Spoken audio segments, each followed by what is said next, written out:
Assalamualaikum warahmatullahi wabarakatuh. Pemirsa beriman, salat adalah salah satu ibadah yang paling menentukan posisi seorang hamba di akhirat kelak. Nabi SAW bersabda, amal ibadah yang pertama yang akan dihisab oleh Allah Subhanahu wa Ta'ala pada hari kiamat adalah salat. Jika salatnya baik, maka baiklah seluruh amalannya yang lain, dan jika salatnya rusak, maka rusaklah seluruh amalannya yang lain. Hadis riwayat Tabrani. Sementara itu, berbagai cara dilakukan oleh setan untuk mengganggu dan menjerumuskan umat muslim dalam hal beribadah. Hal ini ia lakukan agar umat muslim lalai atau bahkan tidak khusyuk saat menjalankan sholat. Berikut adalah tanda jika sholat kita diganggu oleh setan. Simak terus video ini agar menambah hazanah keilmuan kita. Pemirsa beriman, pernahkah terbesit dalam diri kalian ketika terdengar suara azan merasa malas dan enggan sehingga muncul adanya niat untuk menunda bahkan melalaikan sholat? Niat tersebut muncul dari bisikan setan yang mengganggu ibadah sholat. Dia menempuh segala cara agar sholat seorang hamba kosong dari nilai atau minimal rendah kualitasnya. Berikut adalah beberapa tanda jika sholat kita sedang diganggu oleh setan. Pertama, merasa was-was saat takbiratul ihram. Orang pertama yang bersama setan saat sholat adalah mereka yang merasa was-was di dalam niat. Biasanya perasaan was-was ini akan berlangsung hingga sholat selesai dilaksanakan. Saat mulai membaca takbiratul ihram, Allahu Akbar, ia ragu apakah takbir yang dilakukannya itu sudah sah atau belum, sehingga ada yang mengulanginya lagi dengan bacaan takbir. Peristiwa itu terus-menerus terulang, terkadang sampai imam hampir ruku. Ibnu Qayyim berkata, termasuk tipu daya setan yang banyak mengganggu mereka adalah was-was dalam bersuci atau berwudu dan niat atau semasa takbiratul ihram saat sholat. Sama halnya ketika setan menggoda Nabi Adam dan Siti Hawa untuk memakan buah khuldi.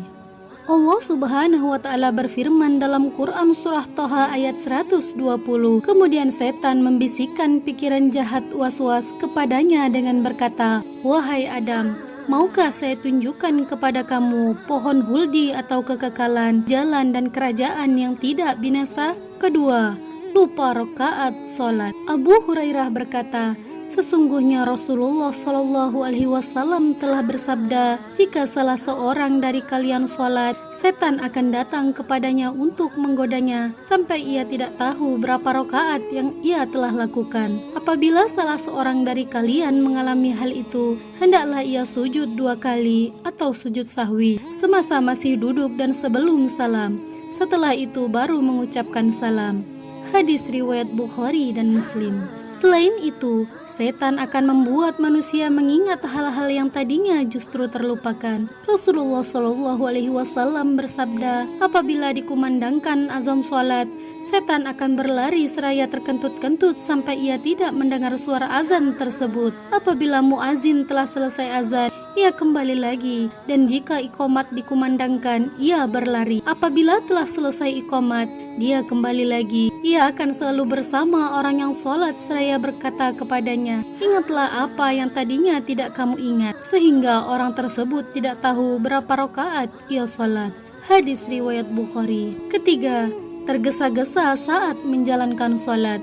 Ibnu Qayyim berkata, sesungguhnya tergesa-gesa itu datangnya dari setan, karena tergesa-gesa adalah sifat gegabah yang menghalangi seseorang untuk berhati-hati, tenang dan santun serta meletakkan sesuatu pada tempatnya. Tentu saja bila sholat dalam keadaan tergesa-gesa, maka cara pelaksanaannya asal-asalan, asal mengerjakan, asal cepat selesai dan merasa sudah menunaikan kewajiban. Tidak ada ketenangan atau tumakninah. Pada zaman Rasulullah SAW, ada orang sholat dengan tergesa-gesa. Akhirnya Rasulullah SAW memerintahkannya untuk mengulanginya lagi karena sholat yang telah ia kerjakan belum sah. Rasulullah SAW bersabda kepadanya, apabila kamu sholat, bertakbirlah atau takbiratul ihram, lalu bacalah dari Al-Quran yang mudah bagimu, lalu rukuklah sampai kamu benar-benar ruku, lalu bangkitlah dari ruku sampai kamu tegak berdiri, kemudian sujudlah sampai kamu benar-benar sujud,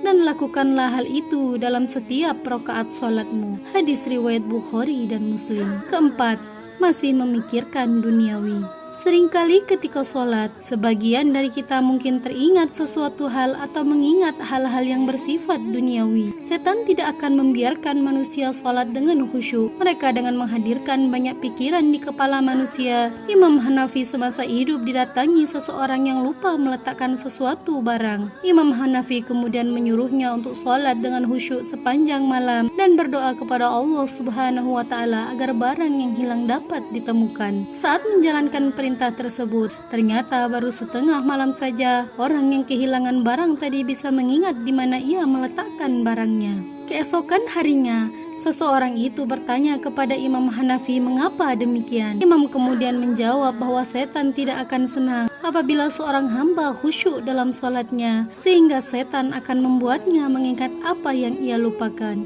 Pernah pula sahabat Rasulullah SAW, yaitu Utsman bin Abil As, datang kepada Rasulullah dan mengadu, "Wahai Rasulullah, sesungguhnya setan telah hadir dalam sholatku dan membuat bacaanku salah." Rasulullah SAW pun menjawab, "Itulah setan yang disebut dengan khinzib. Apabila kamu merasakan kehadirannya, maka meludahlah ke kiri 3 kali dan berlindunglah kepada Allah Ta'ala.